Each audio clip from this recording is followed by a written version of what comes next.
Thank you, Madam President.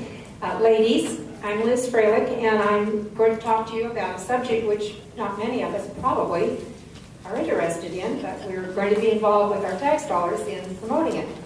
Transportation and infrastructure are issues already in the news. You've probably read about it daily under the term of high-speed rail. So there are many issues approving, not all opposing, but even my Contra Costa Times editorial last week came out saying that there is some question about whether or not our dollars are being used well. So maybe we should rethink it. This is our liberal Contra Costa Times. And not even 1 mile of track has been laid. And this is what the background is. The High-Speed Rail Authority is the agency under the Department of Transportation that's designated to develop what all of us, some of us I should say, as citizens voted for in 2008, called Prop 1A. I think we probably took a stand in opposition of CFRW, but nevertheless, the wisdom of the voters brought to us a bond measure of $9.95 billion to build high-speed rail going from San Francisco down to Los Angeles, and it was supposed to be no transfer, low cost, and get you there in 2 hours and 40 minutes. Well, in 4 years, costs have tripled, routes have changed a number of times, federal dollars, which were supposed to provide 1/3 of the overall cost, are not forthcoming. There are many questions now about whether or not there's even going to be any greenhouse reduction. And the job estimate is not very realistic. That was presented. Remember the governor running for governor saying jobs, jobs, jobs. I'm supporting high-speed rail to bring us jobs. Well, now, because this is such what we're hearing called a boondoggle, it's being called now a brown-doggle. We have taken a support position on one really good bill, which is going to be heard next Monday. CFRW is supporting Diane Harkey's AB 1455. This is a bill that would block the future sale of any bonds. There is a similar bill, which is being heard, mentioned already today, this afternoon, by Senator Doug LaMalfa, and that is SB 985, doing the similar thing to suspend any sale of any addition, but what has an addition of an urgency clause.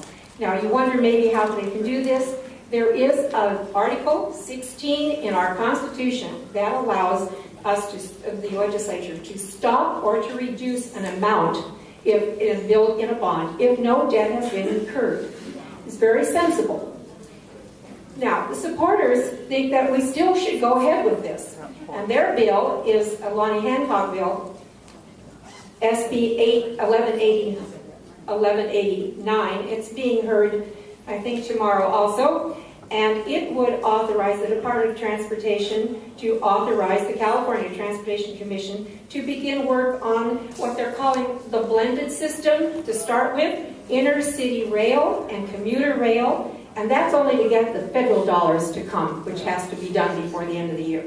Now, another approach is from my own Senator DeSaulnier, who sits as the chairman of the Transportation Committee. That's kind of one reason why I thought this might be of interest to me, so we could send him some letters on occasion.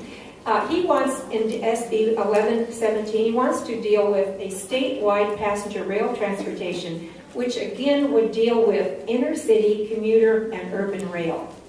He also has a bill that I think is just a spot bill. It's 1149, which would delete the Metropolitan Transportation Committee, which is out of date, but I think that's probably not going to, it's probably a spot bill. And even the students are not exempt from this propaganda. If you think high-speed rail is a good idea, it's all being developed under bills that would increase the future workforce concept. Yeah. We need to help these children know about green technology. So Korea has a bill, AB 1523, called Career Technical Education Partnership Academies, Green Technology. And another bill that would even address colleges in order to have them realize how they can get involved in the future workforce of this wonderful high-speed rail. And the final little comment I want to make is from Senator LaMalfa. He says, the latest incarnation of high-speed rail is High-Speed Rail 5.0. In Plan 1, we have the ballot initiative and costs.